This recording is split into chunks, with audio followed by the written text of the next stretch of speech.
ಓಂ ಶಾಂತಿ. ಇಂದಿನ ದಿನಾಂಕ 7/8/2024. ಪ್ರಾರ್ಥ ಮುರಳಿ ಬಾಪ್ದಾದ ಮಧುಬನ. ಮಧುರ ಮಕ್ಕಳೇ, ನೆನಪಿನ ಯಾತ್ರೆಯಿಂದಲೇ ನಿಮ್ಮ ಸಂಪಾದನೆಯು ಜಮಾ ಆಗುತ್ತದೆ. ನೀವು ನಷ್ಟದಿಂದ ಲಾಭದಲ್ಲಿ ಬರುತ್ತೀರಿ, ವಿಶ್ವದ ಮಾಲೀಕರಾಗುತ್ತೀರಿ. ಪ್ರಶ್ನೆ: ಸತ್ಸಂಗ ಮೇಲೆತ್ತುತ್ತದೆ, ಕೆಟ್ಟ ಸಂಘ ಕೆಳಗೆ ಬೀಳಿಸುತ್ತದೆ. ಇದರ ಅರ್ಥವೇನು? ಉತ್ತರ: ಯಾವಾಗ ನೀವು ಮಕ್ಕಳಿಗೆ ಸತ್ಯ ಸಂಘ ಅರ್ಥಾತ್ ಸತ್ಯ ತಂದೆಯ ಸಂಘ ಸಿಗುತ್ತದೆಯೋ ಆಗ ನಿಮ್ಮದು ಏರುವ ಕಲೆಯಾಗುತ್ತದೆ. ರಾವಣನ ಸಂಘವು ಕೆಟ್ಟ ಸಂಘವಾಗಿದೆ.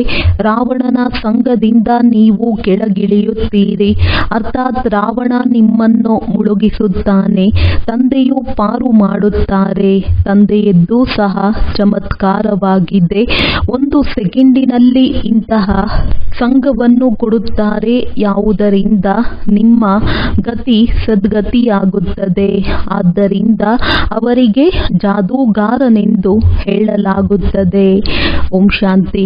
ಮಕ್ಕಳು ನೆನಪಿನಲ್ಲಿ ಕುಳಿತಿದ್ದೀರಿ, ಇದಕ್ಕೆ ನೆನಪಿನ ಯಾತ್ರೆ ಎಂದು ಹೇಳಲಾಗುತ್ತದೆ. ತಂದೆಯು ಹೇಳುತ್ತಾರೆ, ಮಕ್ಕಳೇ, ಯೋಗ ಎಂಬ ಶಬ್ದವನ್ನು ಬಳಸಬೇಡಿ. ತಂದೆಯನ್ನು ನೆನಪು ಮಾಡಿ. ಅವರು ಆತ್ಮರ ತಂದೆ, ಪರಮಪಿತ ಪತಿತ ಪಾವನನಾಗಿದ್ದಾರೆ. ಆ ಪತಿತ ಪಾವನನನ್ನೇ ನೆನಪು ಮಾಡಬೇಕಾಗಿದೆ. ತಂದೆಯು ತಿಳಿಸುತ್ತಾರೆ, ದೇಹದ ಎಲ್ಲ ಸಂಬಂಧಗಳನ್ನು ಬಿಟ್ಟು ಒಬ್ಬ ತಂದೆಯನ್ನು ನೆನಪು ಮಾಡಿರಿ. ತಾನು ಸತ್ತರೆ ಜಗತ್ತೇ ಸತ್ತಂತೆ ಎಂದು ಹೇಳುತ್ತಾರಲ್ಲವೇ. ದೇಹ ಸಹಿತವಾಗಿ ಯಾವುದೆಲ್ಲ ಸಂಬಂಧಗಳು ಕಾಣುತ್ತದೆಯೋ ಅದೆಲ್ಲವನ್ನು ನೆನಪು ಮಾಡಬೇಡಿ. ದೇಹ ಸಹಿತವಾಗಿ ಯಾವುದೆಲ್ಲ ಸಂಬಂಧಗಳು ಕಾಣುತ್ತದೆಯೋ ಅದೆಲ್ಲವನ್ನು ನೆನಪು ಮಾಡಬೇಡಿ. ಒಬ್ಬ ತಂದೆಯನ್ನೇ ನೆನಪು ಮಾಡಿರಿ, ಆಗ ನಿಮ್ಮ ಪಾಪಗಳು ಭಸ್ಮವಾಗುತ್ತವೆ. ನೀವು ಜನ್ಮ ಜನ್ಮಾಂತರದ ಪಾಪಾತ್ಮರಾಗಿದ್ದೀರಲ್ಲವೇ. ಇದು ಪಾಪಾತ್ಮರ ಪ್ರಪಂಚವಾಗಿದೆ. ಸತ್ಯಯುಗವು ಪುಣ್ಯಾತ್ಮರ ಪ್ರಪಂಚವಾಗಿದೆ. ಈಗ ಪಾಪಗಳೆಲ್ಲ ತುಂಡಾಗಿ ಪುಣ್ಯವು ಹೇಗೆ ಜಮಾ ಆಗುವುದು? ತಂದೆಯ ನೆನಪಿನಿಂದಲೇ ಜಮಾ ಆಗುತ್ತದೆ. ಆತ್ಮದಲ್ಲಿ ಮನಸ್ಸು ಬುದ್ಧಿ ಇದೆಯಲ್ಲವೇ. ಅಂದ ಮೇಲೆ ಆತ್ಮವನ್ನು ಬುದ್ಧಿಯಿಂದ ನೆನಪು ಮಾಡಬೇಕಾಗಿದೆ. ತಂದೆಯು ತಿಳಿಸುತ್ತಾರೆ, ನಿಮಗೆ ಯಾರೆಲ್ಲ ಮಿತ್ರ ಸಂಬಂಧಿ ಮೊದಲಾದವರಿದ್ದಾರೆಯೋ ಅವರೆಲ್ಲರನ್ನೂ ಮರೆಯಿರಿ. ಅವರೆಲ್ಲರೂ ಒಬ್ಬರು ಇನ್ನೊಬ್ಬರಿಗೆ ದುಃಖ ಕೊಡುತ್ತಾರೆ. ಒಂದು ಕಾಮ ವಿಕಾರದ ಪಾಪ ಮಾಡುತ್ತಾರೆ. ಎರಡನೆಯ ಪಾಪವೇನು? ಸರ್ವರ ಸದ್ಗತಿದಾತ ತಂದೆಯು ಮಕ್ಕಳಿಗೆ ಬೇಅದ್ದಿನ ಸುಖವನ್ನು ಕೊಡುತ್ತಾರೆ, ಅರ್ಥಾತ್ ಸ್ವರ್ಗದ ಮಾಲೀಕರನ್ನಾಗಿ ಮಾಡುತ್ತಾರೆ. ಆದರೆ ಅವರನ್ನೇ ಸರ್ವವ್ಯಾಪಿ ಎಂದು ಹೇಳಿಬಿಡುತ್ತಾರೆ. ಇದು ಪಾಠಶಾಲೆಯಾಗಿದೆ. ನೀವು ಓದಲು ಬಂದಿದ್ದೀರಿ. ಈ ಲಕ್ಷ್ಮೀನಾರಾಯಣರ ಚಿತ್ರವು ನಿಮ್ಮ ಗುರಿ ಧ್ಯೇಯವಾಗಿದೆ. ಮತ್ಯಾರೂ ಈ ರೀತಿ ಹೇಳಲು ಸಾಧ್ಯವಿಲ್ಲ. ನಿಮಗೆ ಗೊತ್ತಿದೆ, ನಾವೀಗ ಪವಿತ್ರರಾಗಿ ಪವಿತ್ರ ಪ್ರಪಂಚದ ಮಾಲೀಕರಾಗಬೇಕಾಗಿದೆ. ನಾವೇ ವಿಶ್ವದ ಮಾಲೀಕರಾಗಿದ್ದೆವು. ಪೂರ್ಣ 5,000 ವರ್ಷಗಳಾಯಿತು. ದೇವಿ ದೇವತೆಗಳು ವಿಶ್ವದ ಮಾಲೀಕರಾಗಿದ್ದರಲ್ಲವೇ. ಎಷ್ಟು ಶ್ರೇಷ್ಠ ಪದವಿಯಾಗಿದೆ. ಅವಶ್ಯವಾಗಿ ತಂದೆಯೇ ಆ ರೀತಿ ಮಾಡುತ್ತಾರೆ. ತಂದೆಯನ್ನೇ ಪರಮಾತ್ಮನೆಂದು ಹೇಳುತ್ತಾರೆ. ಅವರ ಮೂಲ ಹೆಸರಾಗಿದೆ ಶಿವ.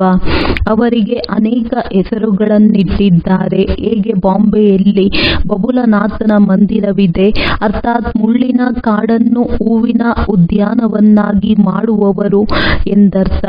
ಆದರೆ ಅವರ ಮೂಲ ಹೆಸರು ಒಂದೇ ಆಗಿದೆ, ಸದಾಶಿವ. ಇವರಲ್ಲಿ ಬ್ರಹ್ಮ ಪ್ರವೇಶ ಮಾಡಿದಾಗಲೂ ಅವರ ಹೆಸರು ಶಿವ ಎಂದೇ ಇರುತ್ತದೆ. ನೀವು ಈ ಬ್ರಹ್ಮರವರನ್ನು ನೆನಪು ಮಾಡುವಂತಿಲ್ಲ. ಇವರು ದೇಹಧಾರಿಯಾಗಿದ್ದಾರೆ. ನೀವು ವಿದೇಹಿಯನ್ನು ನೆನಪು ಮಾಡಬೇಕಾಗಿದೆ. ನೀವಾತ್ಮರು ಪತಿತರಾಗಿದ್ದೀರಿ. ಈಗ ಪಾವನ ಮಾಡಿಕೊಳ್ಳಬೇಕಾಗಿದೆ. ಮಹಾತ್ಮ ಪಾಪಾತ್ಮರೆಂದು ಹೇಳುತ್ತಾರೆ, ಮಹಾನ್ ಪರಮಾತ್ಮನೆಂದು ಹೇಳುವುದಿಲ್ಲ. ತಮ್ಮನ್ನು ಪರಮಾತ್ಮ ಅಥವಾ ಈಶ್ವರ ಎಂದು ಯಾರೂ ಹೇಳಿಕೊಳ್ಳಲು ಸಾಧ್ಯವಿಲ್ಲ. ಮಹಾತ್ಮ ಪವಿತ್ರ ಎಂದು ಹೇಳುತ್ತಾರೆ. ಸನ್ಯಾಸಿಗಳು ಸನ್ಯಾಸ ಮಾಡುತ್ತಾರೆ, ಆದ್ದರಿಂದ ಪವಿತ್ರ ಆತ್ಮರಾಗಿದ್ದಾರೆ. ತಂದೆಯು ತಿಳಿಸಿದ್ದಾರೆ, ಅವರೆಲ್ಲರೂ ಪುನರ್ಜನ್ಮ ತೆಗೆದುಕೊಳ್ಳುತ್ತಾರೆ. ದೇಹಧಾರಿಗಳು ಅವಶ್ಯವಾಗಿ ಪುನರ್ಜನ್ಮ ತೆಗೆದುಕೊಳ್ಳಬೇಕಾಗುತ್ತದೆ. ವಿಕಾರದಿಂದ ಜನ್ಮವನ್ನು ಪಡೆದು ನಂತರ ದೊಡ್ಡವರಾದ ಮೇಲೆ ಸನ್ಯಾಸತ್ವವನ್ನು ಸ್ವೀಕರಿಸುತ್ತಾರೆ. ದೇವತೆಗಳು ಹೀಗೆ ಮಾಡುವುದಿಲ್ಲ. ಅವರು ಸದಾ ಪವಿತ್ರರಾಗಿರುತ್ತಾರೆ. ತಂದೆಯು ಈಗ ನಿಮ್ಮನ್ನು ಆಸುರಿ ಸಂಪ್ರದಾಯದವರಿಂದ ದೈವಿ ಸಂಪ್ರದಾಯದವರನ್ನಾಗಿ ಮಾಡುತ್ತಾರೆ. ದೈವಿ ಗುಣಗಳನ್ನು ಧಾರಣೆ ಮಾಡಿಕೊಂಡರೆ ದೈವಿ ಸಂಪ್ರದಾಯದವರಾಗುತ್ತೀರಿ. ದೈವಿ ಸಂಪ್ರದಾಯದವರು ಸತ್ಯಯುಗದಲ್ಲಿರುತ್ತಾರೆ. ಕಲಿಯುಗದಲ್ಲಿ ಆಸುರಿ ಸಂಪ್ರದಾಯದವರಿದ್ದಾರೆ. ಈಗ ಸಂಗಮ ಯುಗವಾಗಿದೆ. ಈಗ ನಿಮಗೆ ತಂದೆಯೂ ಸಿಕ್ಕಿದ್ದಾರೆ. ತಂದೆಯು ಹೇಳುತ್ತಾರೆ, ಮಕ್ಕಳೇ, ನೀವೀಗ ಅವಶ್ಯವಾಗಿ ದೈವಿ ಸಂಪ್ರದಾಯದವರಾಗಬೇಕಾಗಿದೆ. ನೀವಿಲ್ಲಿ ಬಂದಿರುವುದೇ ದೈವಿ ಸಂಪ್ರದಾಯದವರಾಗಲು. ದೈವಿ ಸಂಪ್ರದಾಯದವರಿಗೆ ಅಪಾರ ಸುಖವಿರುತ್ತದೆ. ಈ ಪ್ರಪಂಚಕ್ಕೆ ಹಿಂಸಾತ್ಮಕವೆಂದು ಹೇಳಲಾಗುತ್ತದೆ. ತಂದೆಯು ಹೇಳುತ್ತಾರೆ, ಮಧುರಾತಿ ಮಧುರ ಆತ್ಮಿಕ ಮಕ್ಕಳೇ, ತಂದೆಯನ್ನು ನೆನಪು ಮಾಡಿರಿ. ನಿಮ್ಮ ಗುರುಗಳೆಲ್ಲರೂ ದೇಹಧಾರಿಗಳಾಗಿದ್ದಾರೆ. ಈಗ ನೀವಾತ್ಮರು ಪರಮಾತ್ಮ ತಂದೆಯನ್ನು ನೆನಪು ಮಾಡಬೇಕಾಗಿದೆ. ಯಾವಾಗ ನೀವು ಪುಣ್ಯಾತ್ಮರಾಗುತ್ತೀರಿ ಆಗ ಸುಖ ಸಿಗುವುದು. 84 ಜನ್ಮಗಳ ನಂತರವೇ ನೀವು ಪಾಪಾತ್ಮರಾಗಿ ಬಿಡುತ್ತೀರಿ. ನೀವೀಗ ಪುಣ್ಯವನ್ನು ಜಮಾ ಮಾಡಿಕೊಳ್ಳುತ್ತೀರಿ.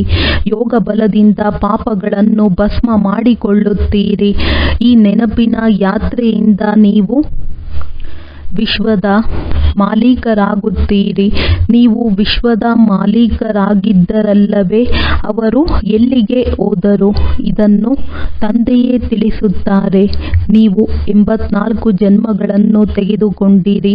ಸೂರ್ಯವಂಶಿ ಚಂದ್ರವಂಶೀಯರಾದಿರಿ. ಭಕ್ತಿಯ ಫಲವನ್ನು ಕೊಡಲು ಭಗವಂತನು ಬರುತ್ತಾರೆಂದು ಹೇಳುತ್ತಾರೆ. ಯಾವುದೇ ದೇಹಧಾರಿಯು ಭಗವಂತನೆಂದು ಹೇಳಲಾಗುವುದಿಲ್ಲ.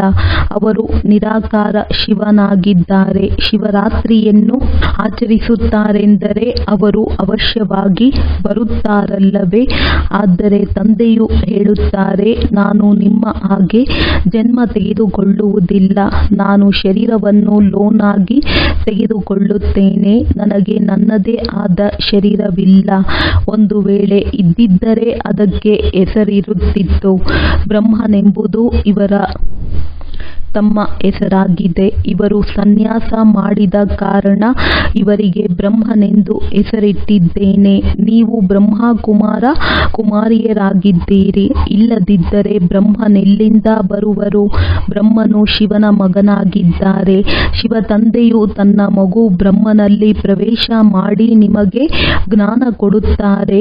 ಬ್ರಹ್ಮ ವಿಷ್ಣು ಶಂಕರನೂ ಸಹ ಇವರ ಮಕ್ಕಳೇ ಆಗಿದ್ದಾರೆ.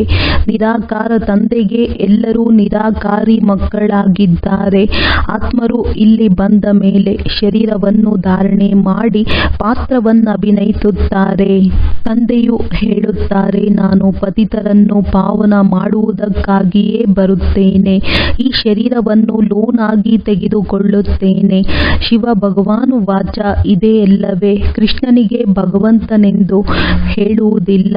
ಭಗವಂತನು ಒಬ್ಬರೇ ಆಗಿದ್ದಾರೆ. ಕೃಷ್ಣನ ಮಹಿಮೆಯೇ ಬೇರೆಯಾಗಿದೆ. ಮೊದಲ ನಂಬರಿನ ದೇವತೆಗಳು ರಾಧಾಕೃಷ್ಣರಾಗಿದ್ದಾರೆ. ಇವರೇ ಸ್ವಯಂವರದ ನಂತರ ಲಕ್ಷ್ಮೀನಾರಾಯಣರಾಗುವರು. ಆದರೆ ಇಬ್ಬರು ಬೇರೆ ಬೇರೆ ಮಹಾರಾಜರ ಮಕ್ಕಳಾಗಿದ್ದಾರೆ. ಅಲ್ಲಿ ಅಪವಿತ್ರತೆಯ ಹೆಸರಿಲ್ಲ, ಏಕೆಂದರೆ ಪಂಚವಿಕಾರ ರೂಪಿ ರಾವಣನೇ ಇರುವುದಿಲ್ಲ. ಅಲ್ಲಿರುವುದೇ ರಾಮರಾಜ್ಯ.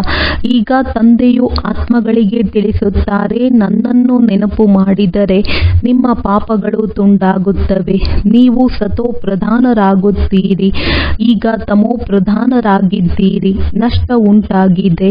ಈಗ ಮತ್ತೆ ಜಮಾ ಮಾಡಿಕೊಳ್ಳಬೇಕಾಗಿದೆ. ಭಗವಂತನಿಗೆ ವ್ಯಾಪಾರಿ ಎಂದು ಹೇಳುತ್ತಾರೆ. ಅವರೊಂದಿಗೆ ಕೆಲವರೇ ವಿರಳವಾಗಿ ವ್ಯಾಪಾರವನ್ನು ಮಾಡುತ್ತಾರೆ. ಅವರಿಗೆ ಜಾದೂಗಾರನೆಂದು ಹೇಳುತ್ತಾರೆ. ಚಮತ್ಕಾರ ಮಾಡುತ್ತಾರೆ. ಇಡೀ ಪ್ರಪಂಚದ ಸದ್ಗತಿ ಮಾಡುತ್ತಾರೆ. ಎಲ್ಲರಿಗೂ ಮುಕ್ತಿ ಜೀವನ್ ಮುಕ್ತಿಯನ್ನು ಕೊಡುತ್ತಾರೆ. ಜಾದುವಿನ ಆಟವಾಗಿದೆ ಎಲ್ಲವೇ. ಮನುಷ್ಯರು ಮನುಷ್ಯರಿಗೆ ಕೊಡಲು ಸಾಧ್ಯವಿಲ್ಲ. ನೀವು 63 ಜನ್ಮಗಳು ಭಕ್ತಿ ಮಾಡುತ್ತಾ ಬಂದಿದ್ದೀರಿ. ಈ ಭಕ್ತಿಯಿಂದ ಯಾರಾದರೂ ಸದ್ಗತಿಯನ್ನು ಪಡೆದಿದ್ದಾರೆಯೇ?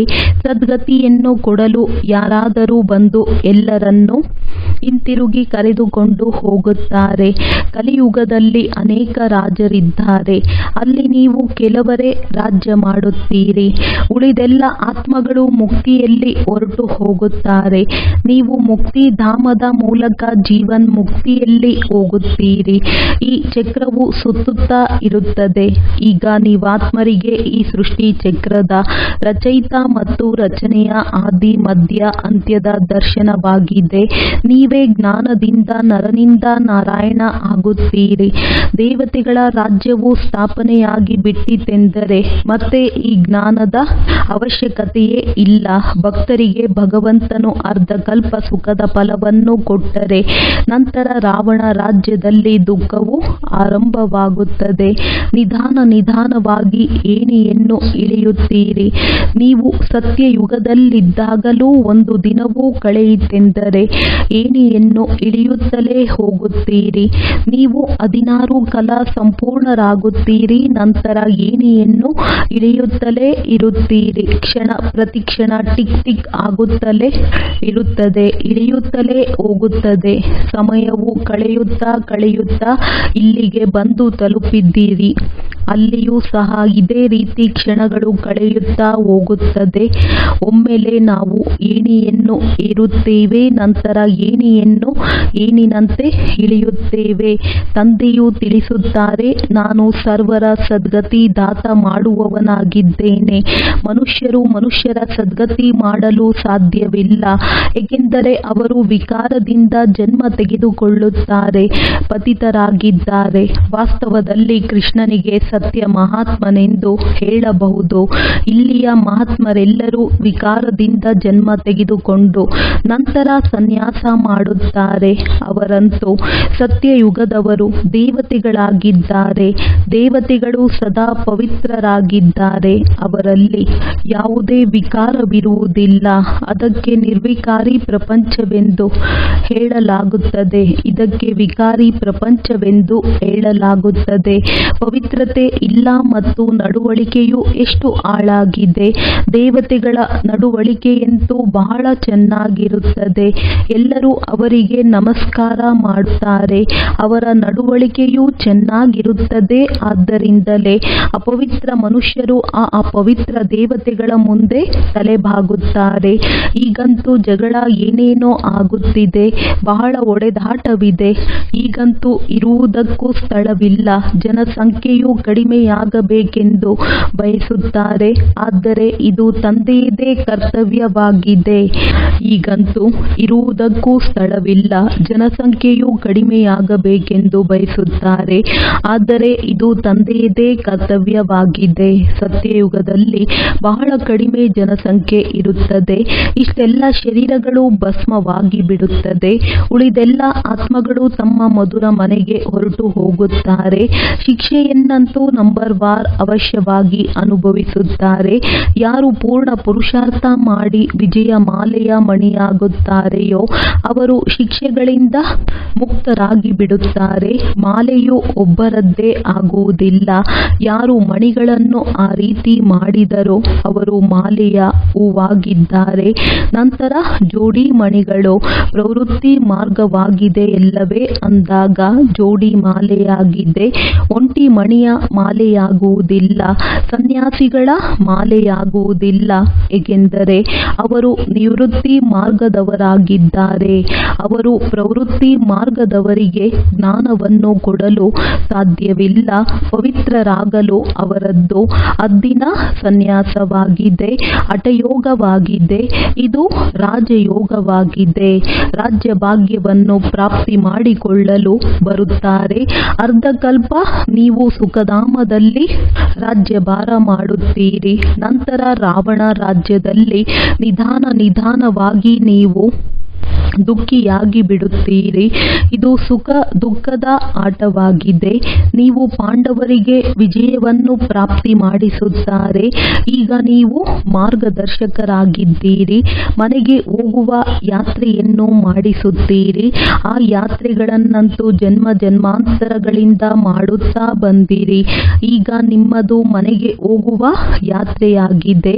ತಂದೆಯು ಬಂದು ಎಲ್ಲರಿಗೆ ಮುಕ್ತಿ ಜೀವನ್ಮುಕ್ತಿಯ ಮಾರ್ಗವನ್ನು ತಿಳಿಸುತ್ತಾರೆ. ನೀವು ಜೀವನ್ಮುಕ್ತಿಯಲ್ಲಿ, ಉಳಿದವರೆಲ್ಲರೂ ಮುಕ್ತಿಯಲ್ಲಿ ಹೊರಟು ಹೋಗುತ್ತಾರೆ. ಹಾಹಾಕಾರದ ನಂತರ ಜೈ ಜೈಕಾರವಾಗುತ್ತದೆ. ಕಲಿಯುಗದ ನಂತರ ಬಹಳಷ್ಟು ಆಪತ್ತುಗಳು ಬರುವವು.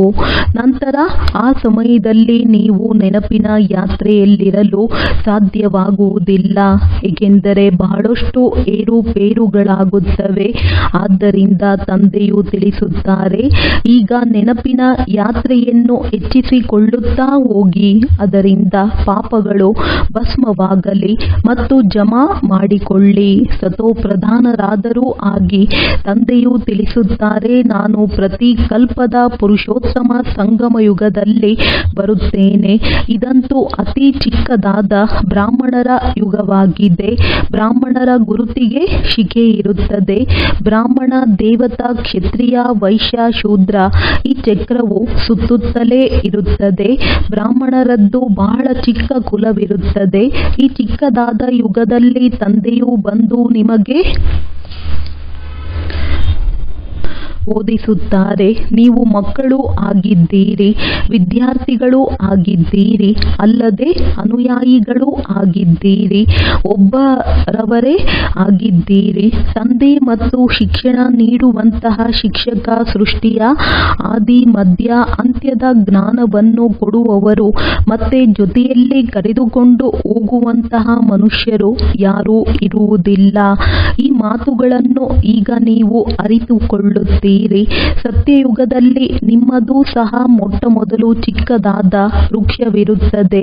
ಉಳಿದವರೆಲ್ಲರೂ ಶಾಂತಿಧಾಮಕ್ಕೆ ಹೊರಟು ಹೋಗುತ್ತಾರೆ.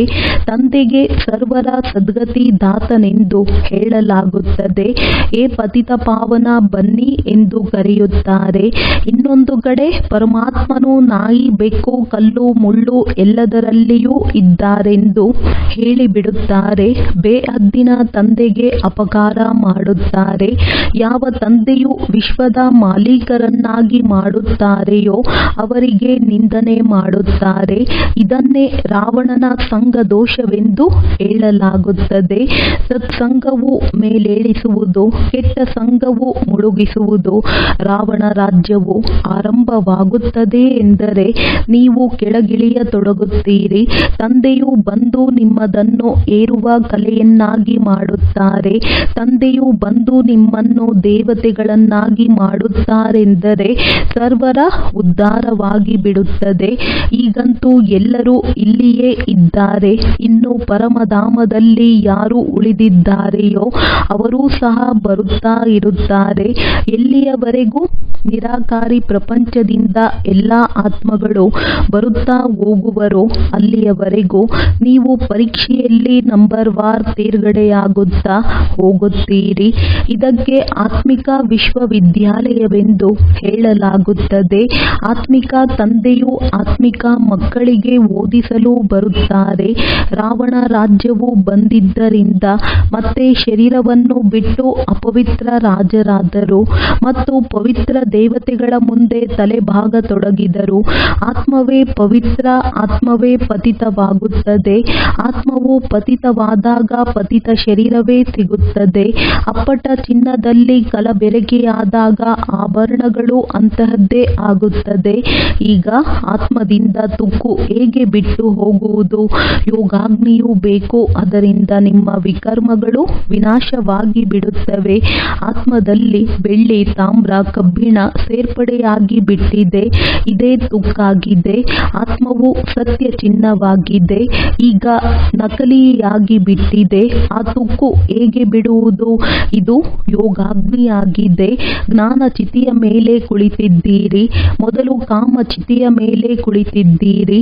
ತಂದೆಯು ಜ್ಞಾನ ಚಿತೆಯ ಮೇಲೆ ಕುಳ್ಳರಿಸುತ್ತಾರೆ. ಜ್ಞಾನ ಸಾಗರ ತಂದೆಯ ವಿನಃ ಮತ್ಯಾರೂ ಜ್ಞಾನ ಚಿತೆಯ ಮೇಲೆ ಕುಳ್ಳರಿಸಲು ಸಾಧ್ಯವಿಲ್ಲ.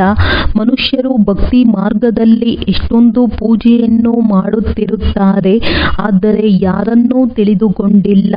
ಈಗ ನೀವು ಎಲ್ಲರನ್ನೂ ಅರಿತುಕೊಂಡಿದ್ದೀರಿ.